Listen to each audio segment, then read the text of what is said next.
Hey, what's going on, good people? This is Gardner Douglas, your Oyster Ninja, and it's been a long time. A lot has changed since the last time we last heard from each other. We got a baby girl now. She is about 3 weeks old now, almost 4 weeks, almost a month old, and enjoying all of that good stuff. And just been shucking it up a whole bunch. I missed you. Been up for a long time trying to get this episode ready for you. Hopefully it comes out okay. If not, I apologize. I am a little bit rusty. This podcast is with Miss Jameelah Lewis, the wine lady, owner of Uncorked Wine DC.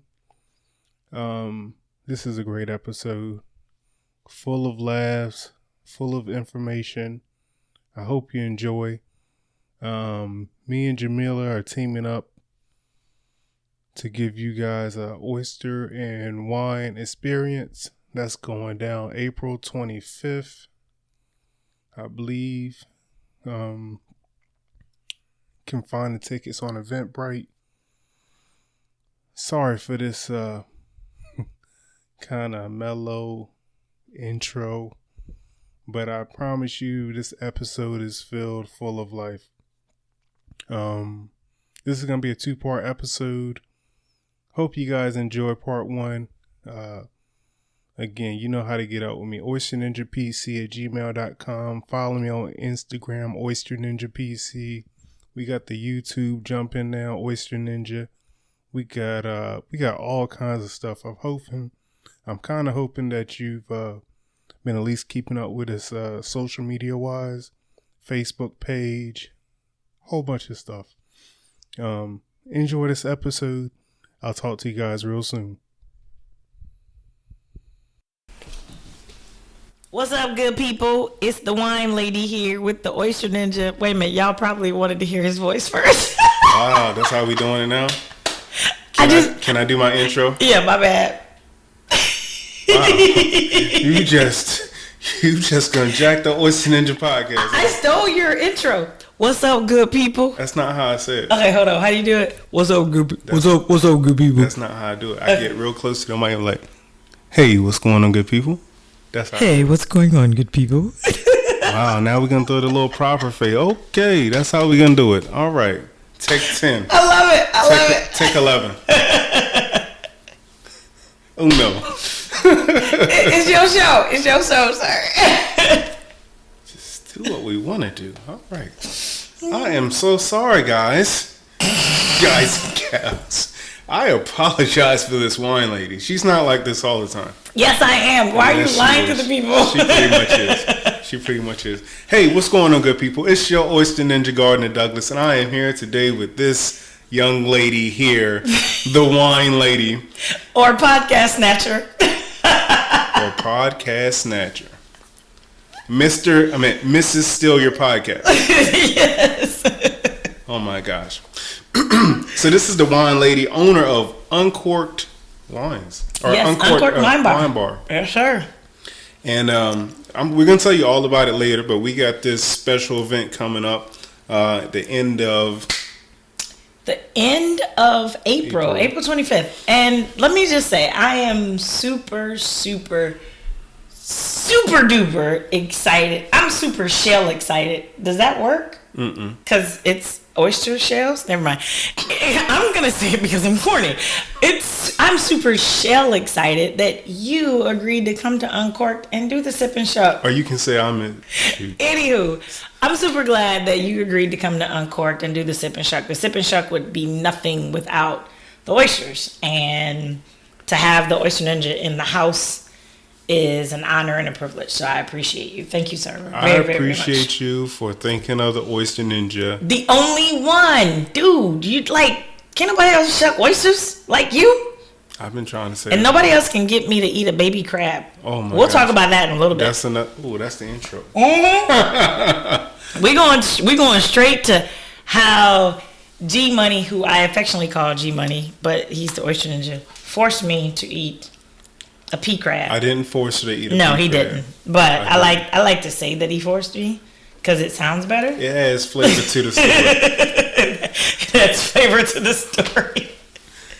So what? All right, you are WSET 3. Yes, sir. What does that mean? So WSET stands for Wine Spirit Education Trust. It is out of London. It is world renowned, recognized.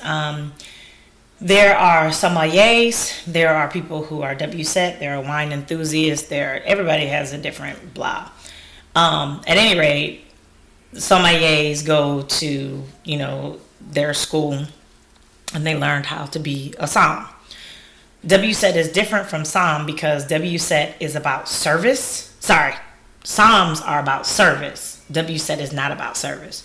So if you're a som, you know how to present a glass of wine when you come to a table, present a bottle, you know how to pour a bottle of wine. My friends that are soms have taught me amazing things that I'm super impressed with because one day, I just grab a bottle and I'm pouring. They're like, and then I watch them pour it and I'm like, oh my God, that's so beautiful. Oh my God, can I learn how to do that? So yeah, soms are all about service and they do an amazing job of it. I love them. I never had a desire to be a som because I'm not about the service industry. I really enjoy the educational part of wine. I enjoy drinking wine, obviously. That's probably why. No, that's not why I became the wine lady. I'll tell you about that in a minute. But yeah, so I guess you would, WSET is one thing, and then sommelier is another thing. So okay, cool. Yep. So how'd you jump into this whole wine lifestyle? Because Child, it is a wine. I'm gonna need some oysters for that. Silent pause. Silent pause, and we're gonna pause Oh because y'all know I'm here with the Oyster Ninja without oysters. How did I get into wine? Good question. I think I've been drinking like my whole life, but I'm really not sure. Okay. So I know that when I was a kid growing up, my mom used to have her bottle or box wine in her closet of Cognac wine, and it was hilarious because we drank it for the holidays, and that was it. And it stayed in her closet if nobody drank it. And sometimes I would get like mad. And then I would go and I'd be like, oh, I had such a hard day as a kid. I don't know how I'm going to make it. I don't know. I'm going to make it as a kid. Everybody's paying my bills, And so then I'd have like a sip of that old ass Cognac wine. I thought it was like the bomb.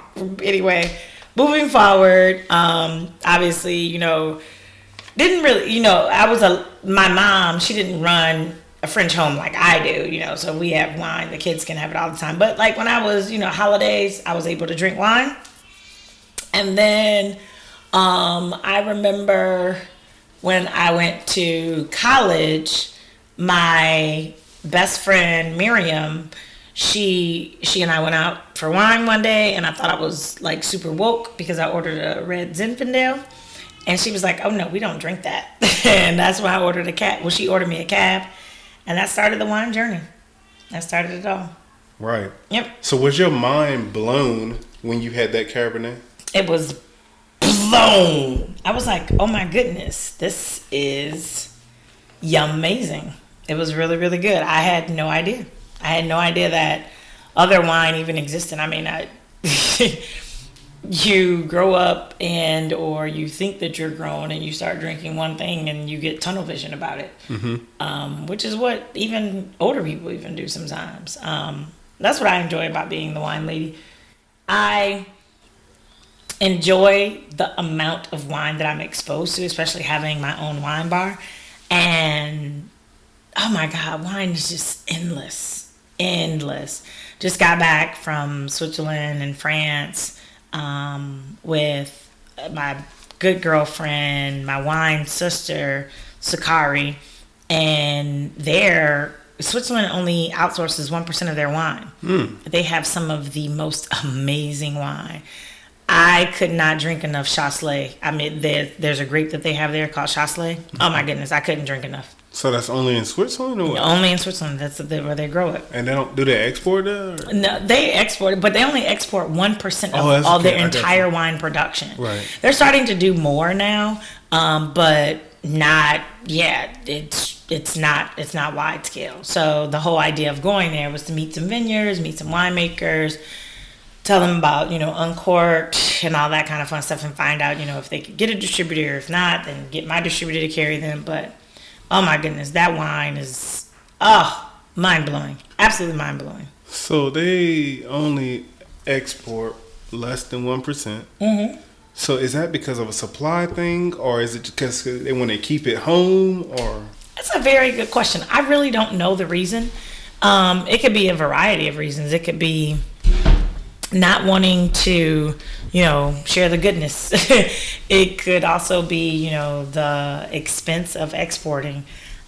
To be honest with you, I really have no idea. Okay. I have no idea. But that's a really good question. Yet again, this is why I love wine. Yet again, more for me to learn. Right. Like, seriously, wine is one of those things that you can never not learn enough about. And you can never say that you are advanced. You can never say that you are super, super knowledgeable. You can never say any of those things, because there's always something to learn. And I know many, many winemakers that feel the exact same way. There's always something to learn, even when you're making wine, even now. So we live in a world that y'all president, not mine, y'all president, who y'all voted for, not me, believes that global warming isn't real. But here it is in Champagne and in other parts of even the United States. They're harvesting grapes 3 and 4 months earlier than what they used to. And yeah, and they're doing that because the reality of it is global warming is real. And now that you have to harvest your grapes earlier because you want to still keep the same level of acidity, but the grape is already ripe, now what are you going to do? Which is why, so, we're doing the sip and shuck together. I love the champagne that we're going to do with your fancy caviar. Right. The champagne that we're going to do is A.R. Lenoble. They started a MAG program, and basically they took wine that they harvested and made, and they put it in a solarium similar to what you do for sherry.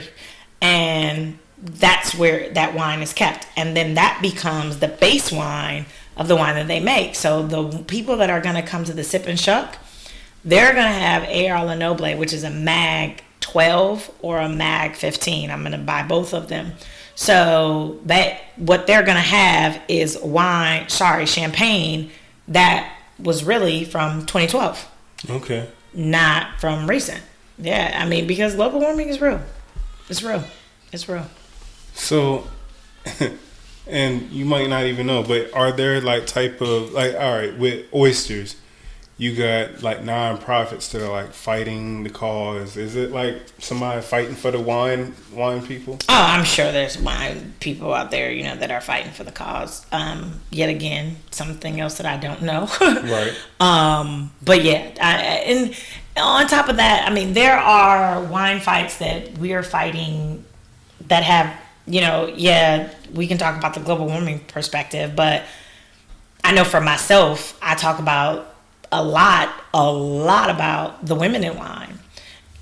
Women in wine only represent maybe, anywhere between 9 to 11% of winemakers, wine owners, wine labels, all of that in this huge market. We don't have a voice. I mean, and we're getting more popular, but we're by no means getting to the point where it's equitable. And for me, that's the soapbox that I stand on. Okay. We have to. What do you think could change that? A couple things. Are there blocks holding people back, or? Oh, I mean, well, you're a dude, so you wouldn't know. Of course, there's things that are holding no. I gotta ask the wine lady. You gotta ask the wine lady. I want to know. Yeah, of course, there's blocks that are holding women back, because if you imagine, this world has always been controlled by a particular gender, if you will, and now there's another gender that's trying to get in. Hey, that's not cool. We don't necessarily like that. All the while, guess what? There is plenty of room plenty of room. This is what I tell all of my wine friends and my wine sisters. Yeah, we don't represent a lot of us. And then what happens is, because there's not a lot of us in the wine world, we become like crabs in a barrel. But I tell people all the time, and I live this, that there is plenty of room at the top. Let's talk about it for a minute. You know why Oprah don't hate on nobody? Because there's plenty of room where she is. It's plenty of room at the top. We get angry and we want to crab and fight and all the other stuff, because down here at that level that I'm not at, praise the Lord, it's not enough room. And so people feel crowded, or people feel like they're not being seen. Yeah, I have my W set. I have two of my wine sisters, they went to take their W set 3. I sent them all my information. I was like, hey, this will help you pass the exam. You need to study this. And they did it. And that's what I'm saying. So when you get to a point and you know that there is plenty of room, the conversation becomes different. I'm not a man, but I will say that men are pretty competitive. Women are competitive as well, but we are competitive in a competitive, loving manner. And we know that there is space and room. And so I don't need to compete against you. You and I can do the exact same thing, but nobody does it like the wine lady. Right. Nobody does it like my wine sister Larissa. She does Lotus Vine and Wines. Like, she and I do the exact same thing.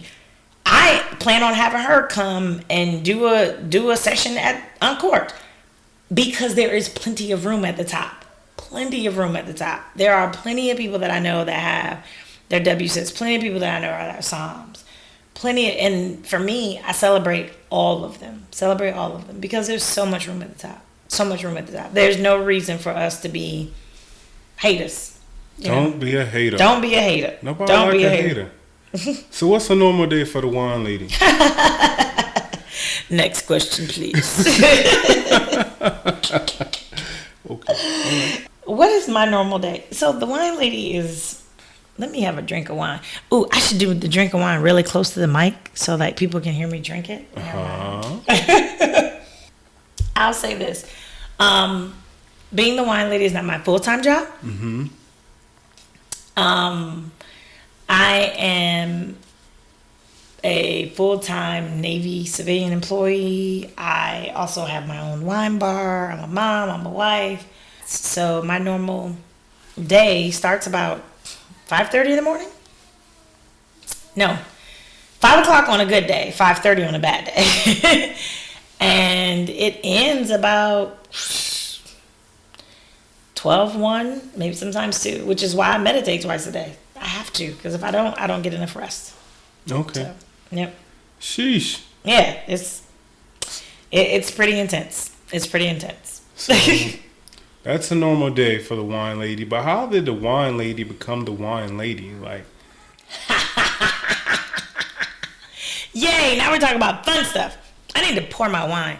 Ooh, let's put it by the microphone. What is that called, Gardner? Like when you make these noises? ASM.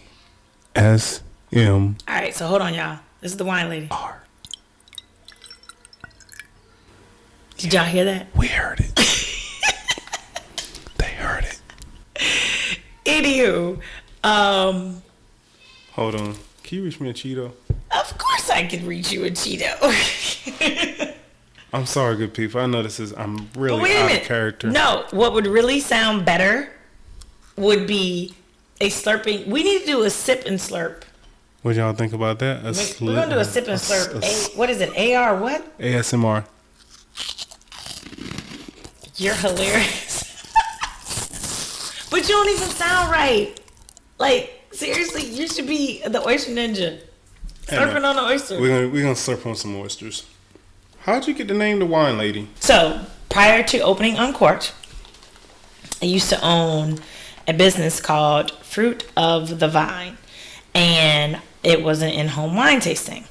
So, did wine tastings around the D.C., Maryland, Virginia area for years. And after doing them for years, fast forward, my best friend and I went to a wine festival. Yay! A wine festival in Maryland that's called Wine in the Woods. Thank you. See? Bam! See, this is my blood alcohol level is like, it's fluctuating right now. It's not high, it's not low, but once it gets high, I'll be on my P's and Q's. Okay.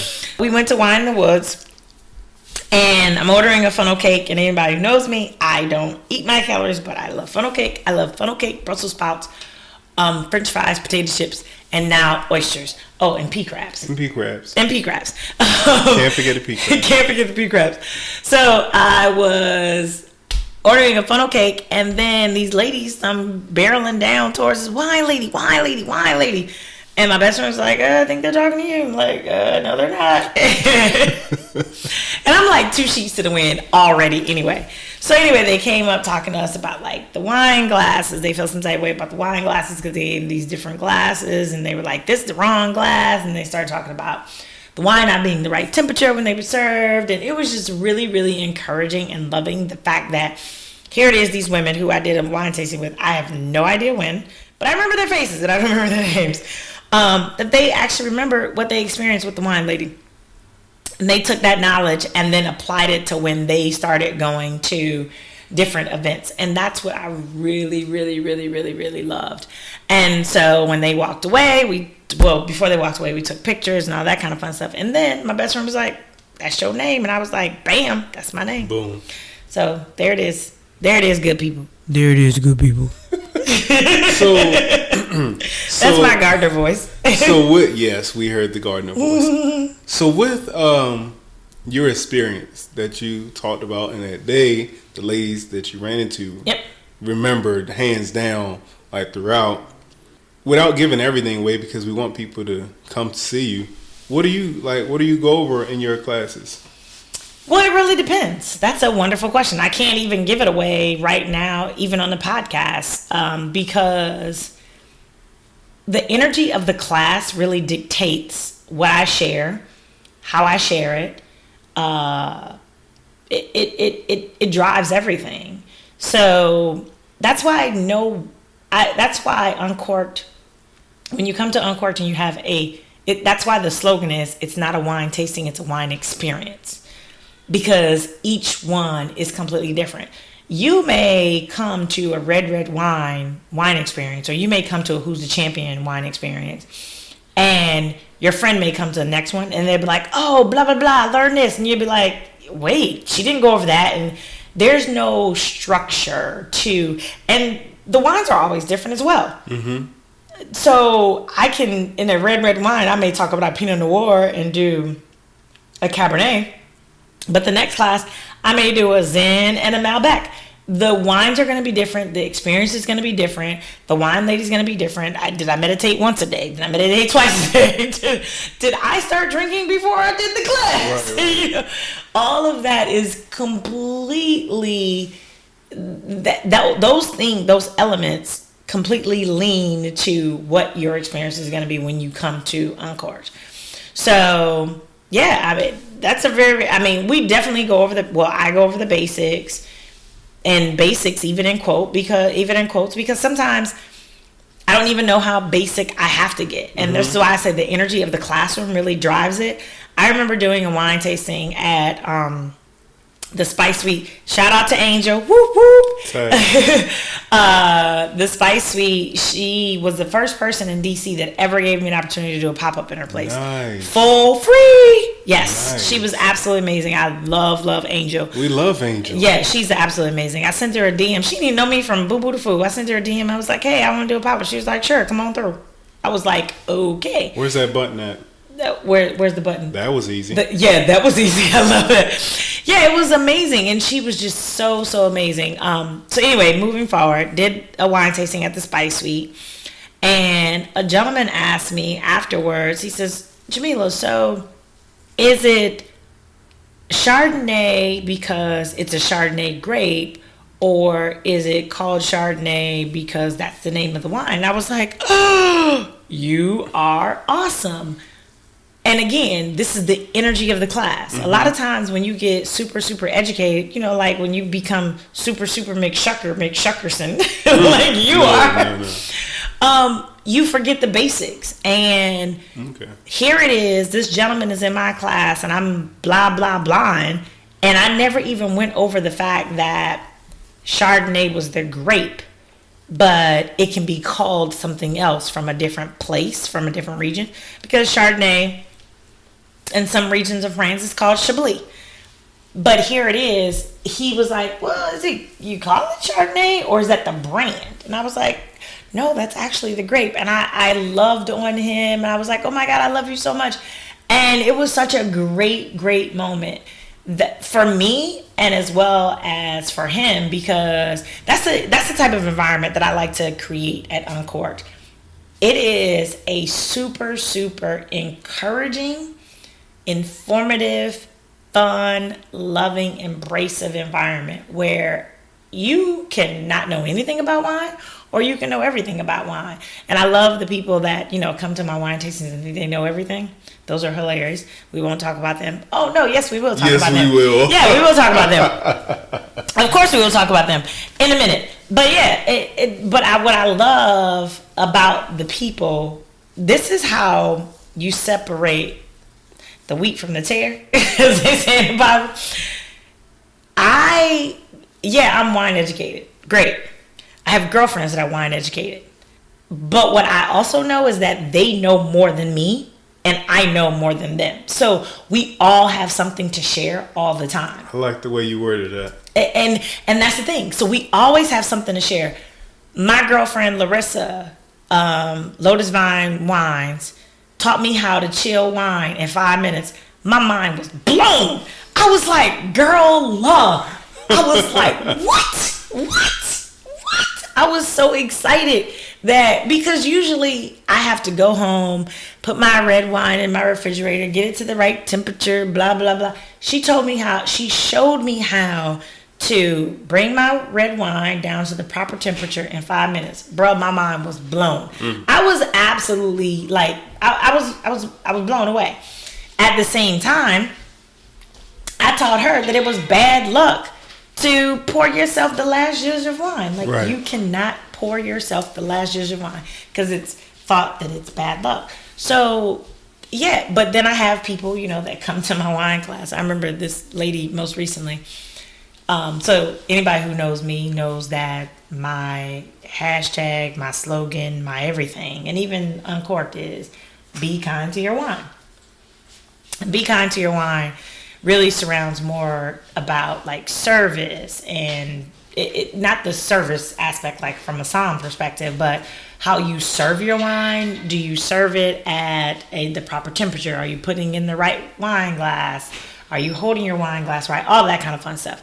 Anyway, long story longer, I told this young lady, and I was like, oh yeah, be kind to your wine. She's like, I know, I'm warming up my wine, and I don't care because, I like my wine warm. And I'll be honest with you, Gardner, I couldn't say anything. You know why? Because guess what? It's her wine. It's her wine. You want to walk around with hot wine? You go right ahead. Wow. But here it is. What's so unfortunate is that you came to my class. Great. You paid me, so I don't give a shit what you do or you don't do. But so I already got my money. Bam. But outside of that, here it is. You have an opportunity to learn something, and you cut yourself off from learning it just because you want to sit on your high horse. And the reality is, boo, if you like hot wine, you don't like good wine, because when your wine is too hot or too cold, the flavors are muted. And they are muted in different ways. And she was just, whereas that was the only person I've ever experienced like that. I had one person when I was running Fruit of the Vine who felt some type of way when we were talking about champagne and cava and prosecco, because she says, I've knocked on the doors of champagne. We were like, whatever. Right. But yeah, it was pretty interesting. So yeah, I mean, you have your people, who think they can shuck. You know what I'm saying? I think I can shuck. I think I can outshuck you. Wait a minute, y'all hear that? How I got real quiet? No, you got crickets. I was cueing the crickets. Hold on. I think I can outshuck you. Watch the pause. That was the pause. And mind you, when we shuck together, when you taught me how to shuck, I still have yet to open up an oyster, but I think I can outshuck you. Because just, you know why? Just because I want to be competitive like that. That's how people come. That's how people come. I'm serious. Have you ever experienced this? I got a couple. Yeah, like people think that and here's the thing.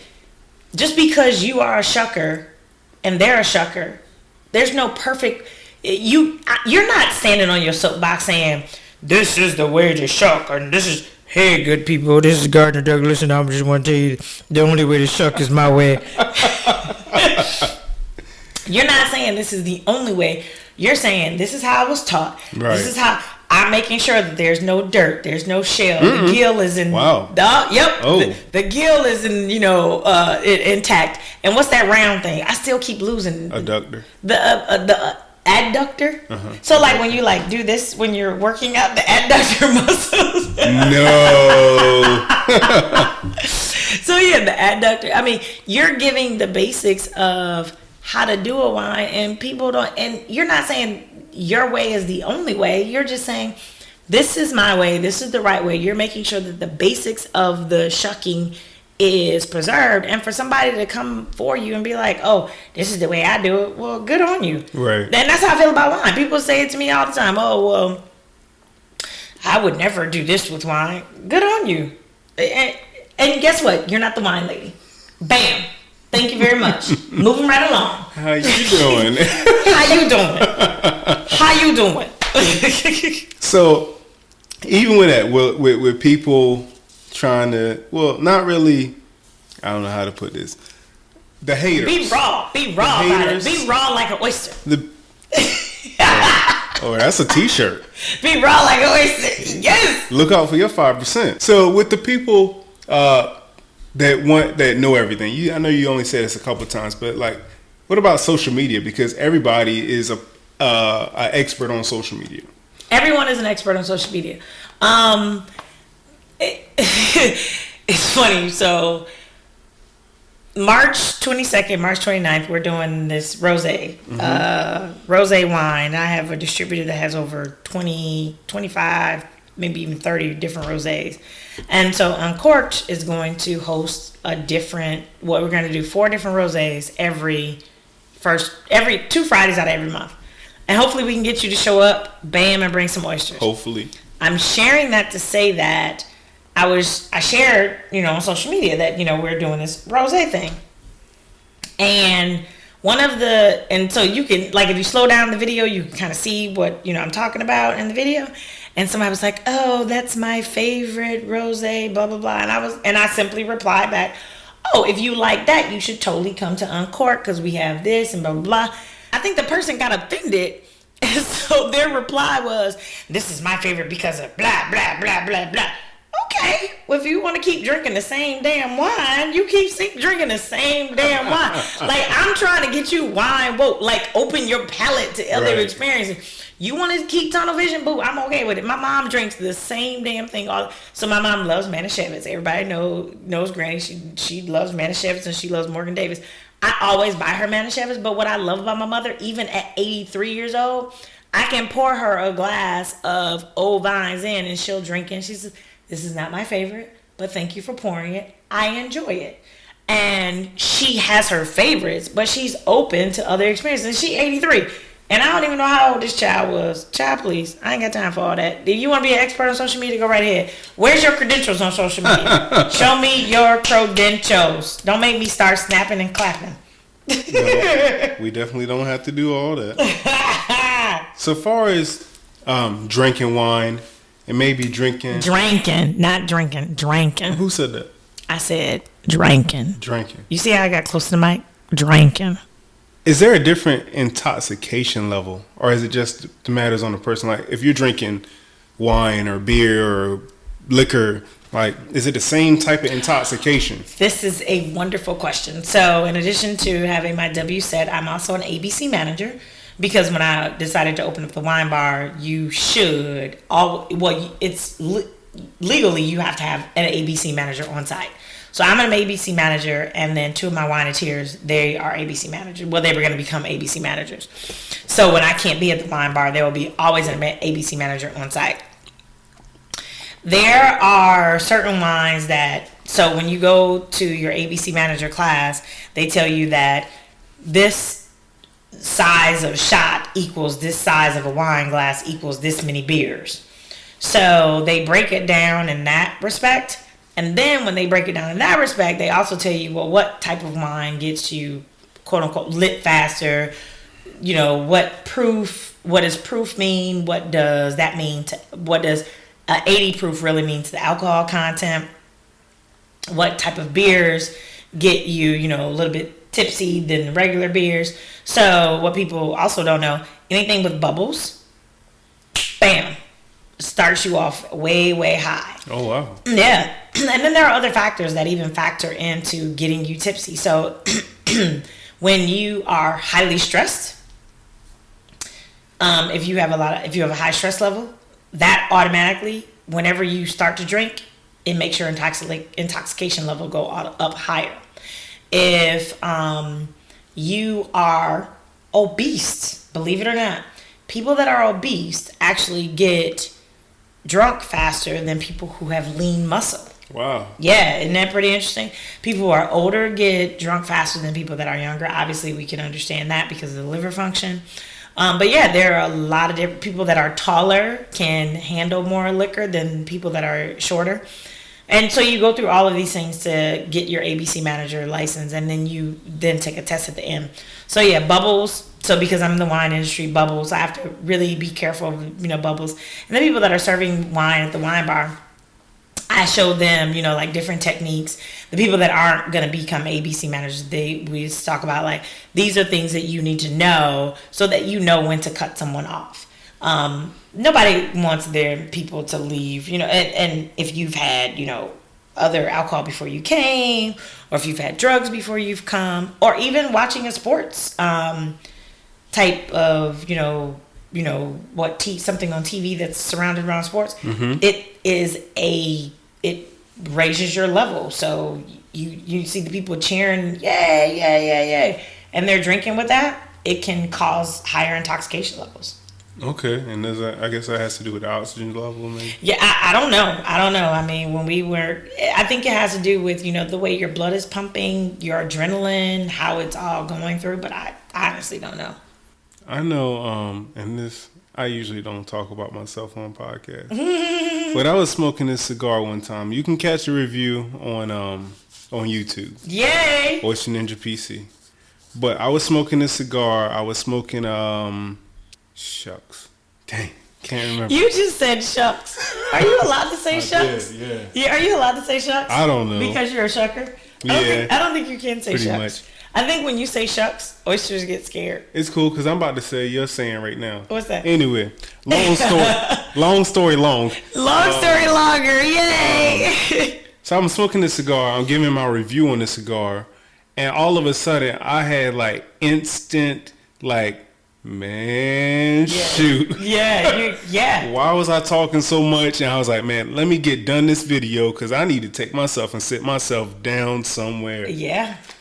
So that's just that little snippet. I mean, I love bubbles. I absolutely love bubbles. I love sparkling wine. I love Prosecco. I love Cava. I love champagne. Love champagne. But yeah, if I drink a whole bottle of champagne, it's very different when I drink champagne and I drink a whole bottle of, you know, regular white wine. So just being in this industry, this drinking industry, bar industry, have you heard or even seen any horror stories? And it doesn't have to be scary, but you know, like just like, man. That is a really, really great question. Thankfully, praise the Lord Jesus, crucified Jesus, resurrected Jesus, and baby Jesus. No, I've not had any. I haven't even experienced or heard of any horror stories with people in my industry. I am blessed to be surrounded by some really, really responsible people.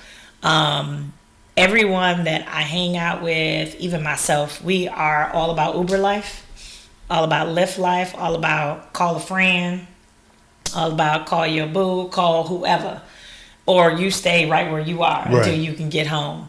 We do not play. I know that for myself. There are times where I know that I'll be at the wine bar and I'll be at the wine bar all day. Because I know I'm going to be at the wine bar all day, I'll just Uber into the city and then I'll Uber home. There are plenty of times that I've left my car right at the wine bar, like, the car will be parked right here. Right. No, I know what it means to buzz driving is drunk driving. Right. And I never want to be that person. No. Yeah, and we serve, and the reality is like one glass of wine for 1 hour. One glass of wine, 1 hour. And it's not water, it's not coffee, it's not food. Yeah, you do want to have the food, the greasy foods and stuff like that, because that sucks up the alcohol. But the reality of it is, the only thing that brings your alcohol content down is time. And I have some amazing, responsible friends. Yep. All right, so we're just going to jump into some serious talk right here. Yay, serious talk. If that wasn't serious shit, I don't know what was. We're going to talk about some not so... Are we going to talk about something that people kind of shy away from? Let's do it. And I know you're perfect for this. What being a young African American woman in the wine industry. Yes. Do you face stereotypes, or are there stereotypes in general? Boy, but how much time we got on this podcast? This is the Oyster Ninja, and I'm interviewing the wine lady, and now I'm about to ask some serious questions, and so we're gonna be here for a while. Oh my god. Boy, bye. So first of all, let's talk about just owning my wine bar. It's funny because I was having this conversation with a couple friends of mine, and I have this conversation often. I will say that right now, where I am in my life and where the wine bar currently is, white people off jump respect my craft. Off jump. Some of my fellow African American brothers and sisters do, some, but they don't respect it like the white people do. Not to cut you off, but why do you think that is? Why is that?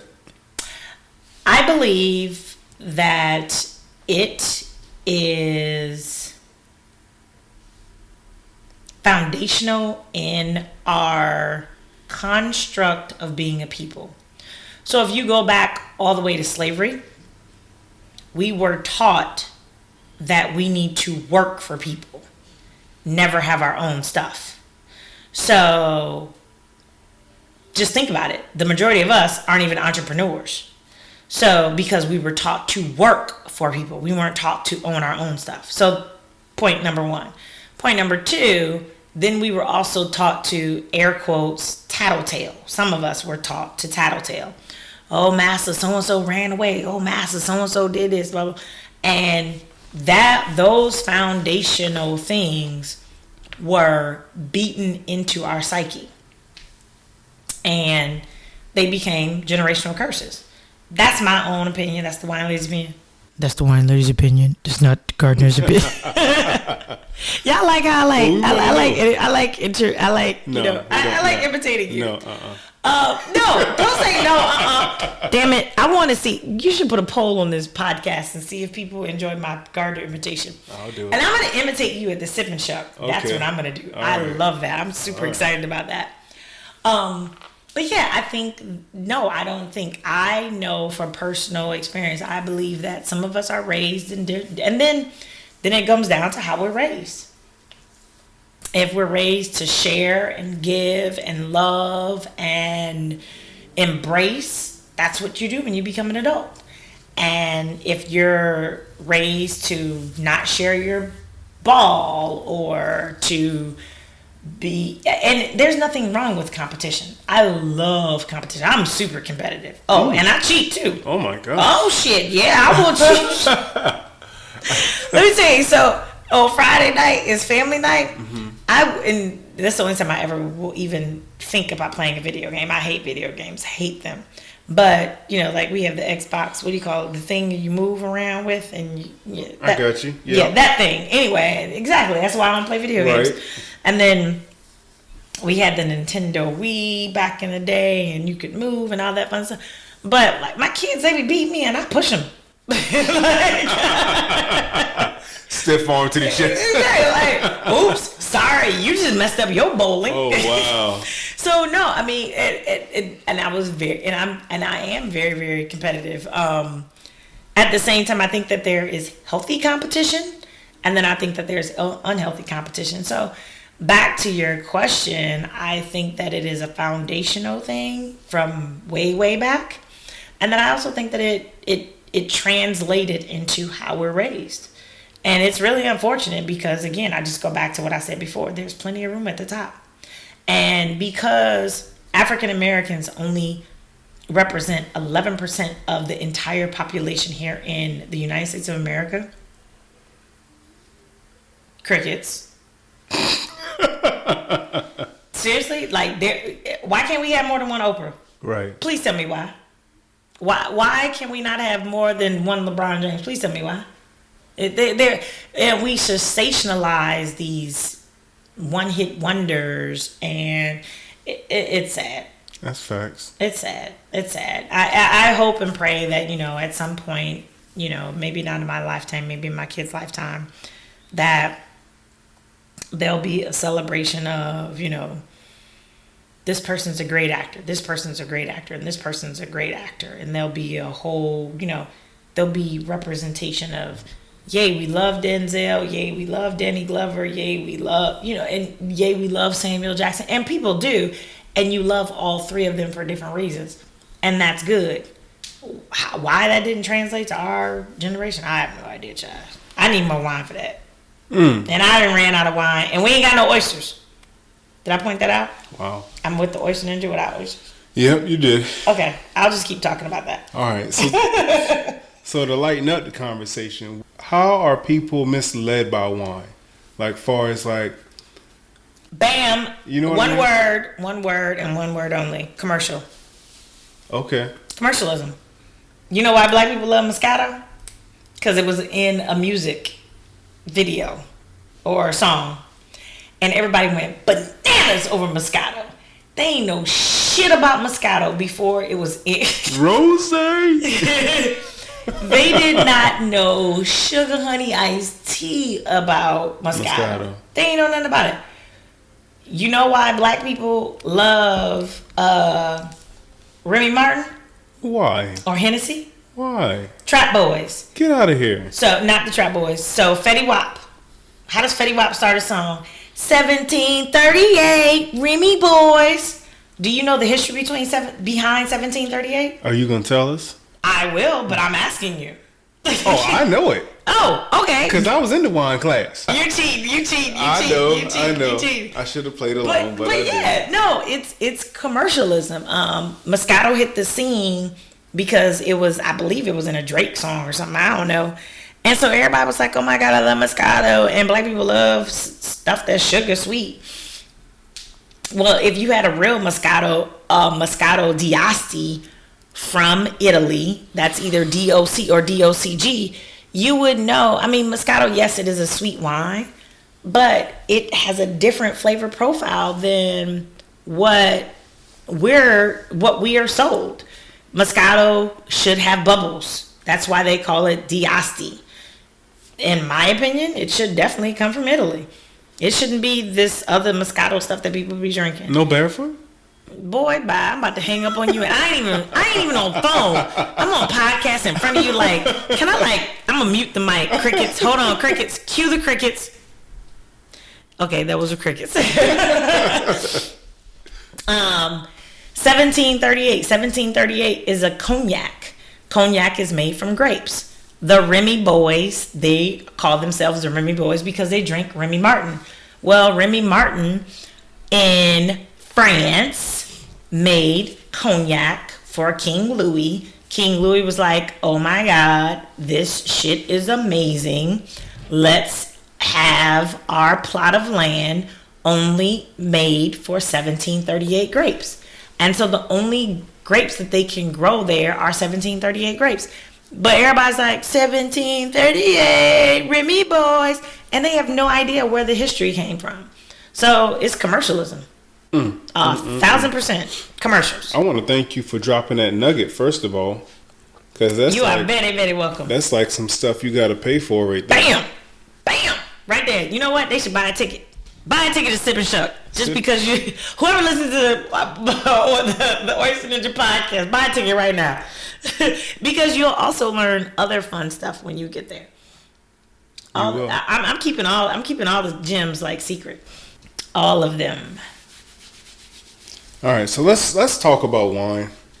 Let's talk about this whole wine because you are the wine lady. Let's talk about vodka. Okay, yeah, that'll work. I'll drink to that. When I don't drink wine, the wine lady drinks vodka. Because wine makes me fat.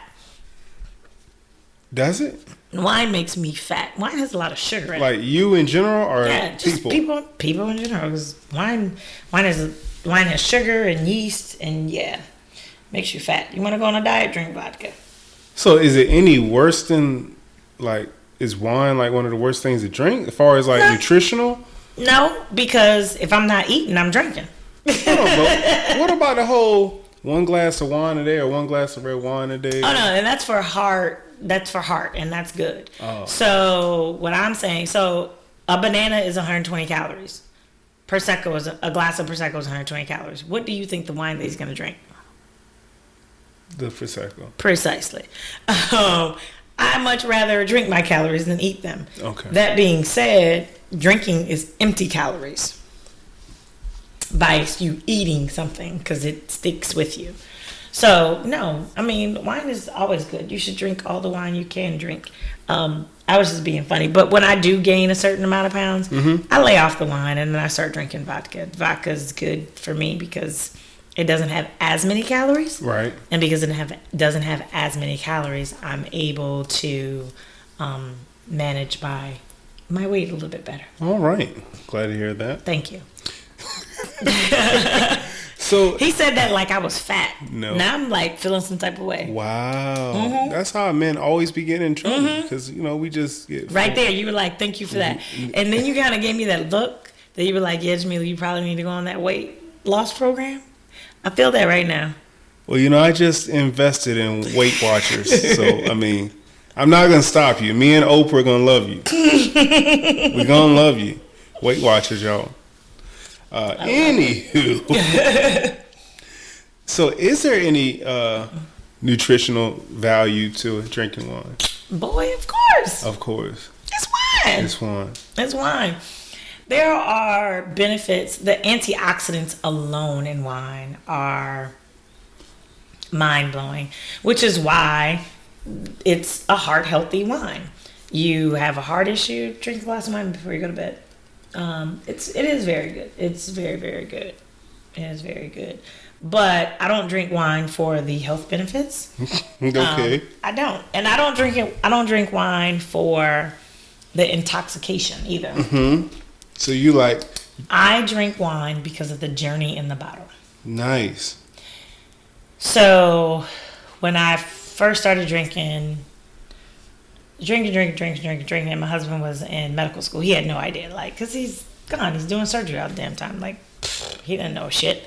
So then when he starts practicing, he's like, oh my God, are you an alcoholic? And I was like, bruh. So I was like, no, I ain't no damn alcoholic.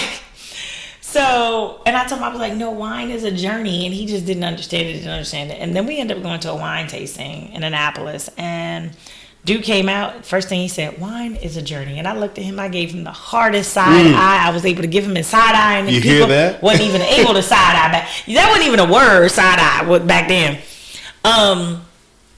But yeah, so for me, I can drink a bottle of wine. This is what is so impressive to me about wine. I can drink a bottle of wine and it is a vintage. So when I say vintage, that means all of the wine grapes are harvested out of that year. So non-vintage is they kind of pull some grapes from this year, some grapes from this year. So I'll grab a wine that says like this one right here. We have Oak Ridge 2016 Ancient Vines Infidel. So everything in that bottle came from was harvested, pressed, bottled 2016. That's the release of that wine, 2016. I'll have that exact same wine from that wine vineyard, Oak Ridge, and it'll be maybe a 2012 or 2014, it can taste completely different because the weather was very different. So the climate stays the same. So you have your Mediterranean climates, you have your continental climates. The climate is what the climate is. But within the climate, you experience different weather. Like we were talking about, I think we had shared at some point, global warming. Mm-hmm. And so, yeah, we have this continental climate and people have to harvest, earlier than they should. So that's the global warming kicking in. But the climate is what the climate is. Now, that's one part of it. Then you have different winemakers. The Oyster Ninja may one day decide to work for Oak Ridge and he wants to start making wine. Well, if you made wine, if you're the new winemaker, your wine is going to taste completely different than when they had me as their winemaker. So every time you open up a bottle, it is a completely new journey. And I enjoy that journey. My girlfriend, Larissa, her trademarked saying is wine is your passport. And she's so right, because you can drink a bottle of Chasselet and go all the way to Switzerland. You can drink a bottle of Chablis and go all the way to France. You can drink a Malbec and go all the way to, Argentina. And that's what happens in that bottle. So far as your journey, and I saw you just grabbed the mic like that was your glass, but I ain't gonna say nothing. Anyway, as far as your journey, what's the last new wine that you had was like, OMG? Oh my God, I love that you asked this question. So 2 weeks ago, I was tasting all of the rosé with my distributor.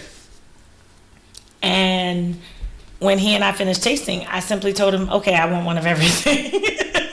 There we have it.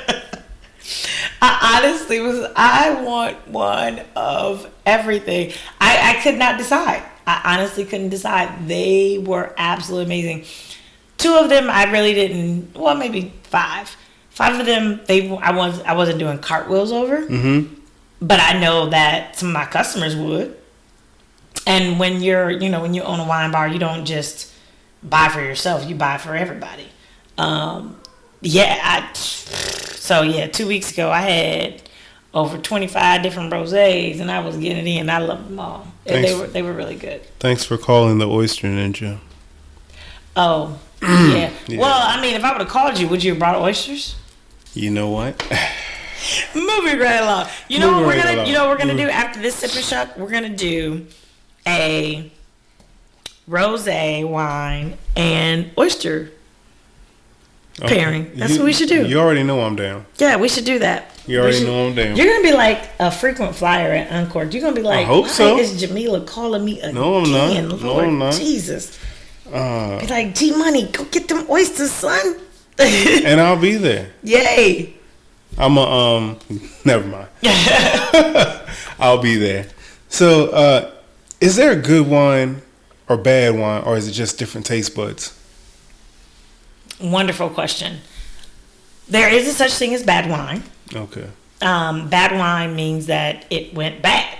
It went bad. Is it like a soda going flat, or is it? Oh, I love that. Yes. 1,000%. That's a T-shirt. So, why? Yes, and you'll get your 5%. Oh wow! Bad wine is like a soda going flat. I think I gave you 10. No, you gave me 5. Okay, all right, never mind. You gave me 5. Never mind. Now, if you want to give me 10, I'll take my 10 and I'll give you 10. No, I'm still gonna give you 5. So wine can definitely go bad. There's a such thing that's called cork rot. So if you have your wine stored improperly, which is why the wine lady talks about be kind to your wine, you can experience cork rot. Your wine can start to tape when you open it, when you do finally get it open. Either the cork will break, and that's just always a bad thing. Oh, wow. Or it'll taste like something in between, like smelly dog, wet socks, and ass. All right. ASS. So yeah, it's that, and Yeah, if you don't store your wine, if you have your wine in front of, a lot of sunlight, it's imperative for you to be kind to your wine, which is what I say all the time. Be kind to your wine. Gotta be kind to the wine. You can have bad wine. Now, another thing that I don't know if this matters or not, but an expensive bottle of wine doesn't mean that it's good. And a cheaper bottle of wine doesn't mean that it's bad. So there is a vineyard in France that's called Ropoteau. They have a Pinot Noir that's grown in the general population of France. Then they have a Bourgogne that's grown in Burgundy. The exact same winemaker goes from Burgundy to the other grapes, and he makes both wines. The difference is the soil composition, that what we call terroir, and you guys... Terroir. Yay! So the terroir in Burgundy is completely different than where they're growing their Pinot Noir grapes. So you'll taste that difference if you have a trained palate. But nobody without a trained palate, you would never know. But as soon as you have the wine that costs $9.99, you'll automatically think, oh, this is a cheap bottle of wine. Nope. It is the most... That's my go-to... That's my go-to, what do you call it, Pinot Noir? Love it. Absolutely love it. I enjoy their Bourgogne as well. But I have a trained palate to understand, and I can taste the difference. But again, not a novice palate, just couldn't taste it. You would drink the same thing and be like, oh, this is really good. Oh, this is really good. If anything, they'll be like, oh, this tastes different from this, but I can't tell why. Right.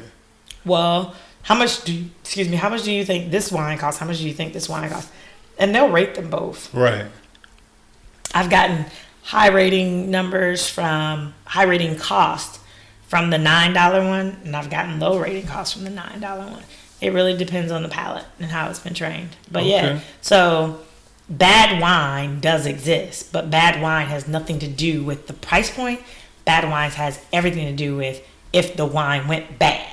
If the wine went bad, then yeah, it's like a bad oyster, which you've never showed me before. Like, can you show me what a bad oyster looks like?